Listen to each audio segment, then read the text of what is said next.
Woe to the rebellious children, saith the Lord, that take counsel, but not of me, and that cover with a covering, but not of my spirit, that they may add sin to sin. That walk to go down into Egypt, and have not asked at my mouth, to strengthen themselves in the strength of Pharaoh and to trust in the shadow of Egypt. Therefore shall the strength of Pharaoh be your shame, and the trust in the shadow of Egypt your confusion. For his princes were at Zoan, and his ambassadors came to Hanes. They were all ashamed of a people that could not profit them, nor be a help nor profit, but a shame and also a reproach. The burden of the beasts of the south, into the land of trouble and anguish, from whence come the young and old lion, the viper and fiery flying serpent, they will carry their riches upon the shoulders of young asses, and their treasures upon the humps of camels. To a people that shall not profit them. For the Egyptians shall help in vain and to no purpose, therefore have I cried to her concerning this, their strength is to sit still. Now go, write it before them on a tablet and note it in a book, that it may be for the time to come forever and ever. That this is a rebellious people, lying children, children that will not hear the law of the Lord. Who say to the seers, see not, and to the prophets, prophesy not unto us right things, speak unto us smooth things, prophesy deceits. Get you out of the way, turn aside out of the path, cause the Holy One of Israel to cease from before us. Therefore thus saith the Holy One of Israel, because ye despise this word, and trust in oppression and perverseness, and stand thereon.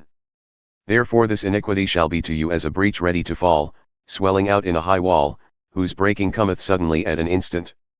And he shall break it as the breaking of the potter's vessel that is broken in pieces, he shall not spare, so that there shall not be found in the bursting of it a shard to take fire from the hearth, or to take water throughby out of the pit. For thus saith the Lord God, the Holy One of Israel, in returning and rest shall ye be saved, in quietness and in confidence shall be your strength, but ye would not. But ye said, no, for we will flee upon horses, therefore shall ye flee. And, we will ride upon the swift, therefore shall they that pursue you be swift. 1,000 shall flee at the rebuke of one, at the rebuke of 5 shall ye flee, till ye be left as a beacon upon the top of a mountain and as an ensign on a hill. And therefore will the Lord wait, that he may be gracious unto you, and therefore will he be exalted, that he may have mercy upon you. For the Lord is a God of judgment, blessed are all they that wait for him. For the people shall dwell in Zion at Jerusalem, thou shalt weep no more. He will be very gracious unto thee at the voice of thy cry, when he shall hear it, he will answer thee.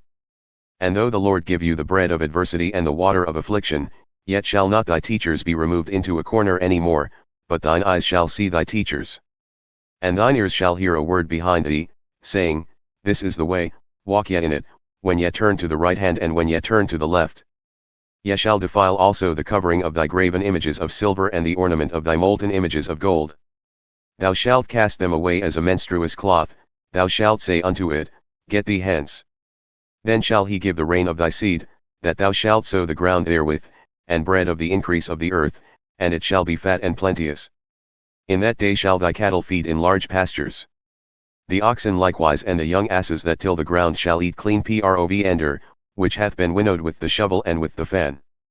And there shall be upon every high mountain and upon every high hill, rivers and streams of waters in the day of the great slaughter, when the towers fall. Moreover the light of the moon shall be as the light of the sun, and the light of the sun shall be sevenfold, as the light of 7 days, in the day that the Lord bindeth up the breach of his people and healeth the stroke of their wound. Behold, the name of the Lord cometh from far, burning with his anger, and the burden thereof is heavy, his lips are full of indignation and his tongue as a devouring fire. And his breath, as an overflowing stream, shall reach to the midst of the neck to sift the nations with the sieve of vanity, and there shall be a bridle in the jaws of the people, causing them to err. Ye shall have a song as in the night when a holy solemnity is kept, and gladness of heart as when one goeth with a pipe to come into the mountain of the Lord, to the mighty one of Israel. And the Lord shall cause his glorious voice to be heard, and shall show the lighting down of his arm, with the indignation of his anger and with the flame of a devouring fire, with scattering and tempest and hailstones. For through the voice of the Lord shall the Assyrian be beaten down, who smote with the rod. And in every place where the grounded staff shall pass, which the Lord shall lay upon him, it shall be with taborets and harps, and in battles of weapon shaking will he fight with it. For Tophet is ordained of old, yea, for the king it is prepared.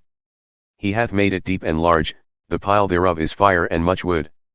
The breath of the Lord, like a stream of brimstone, doth kindle it.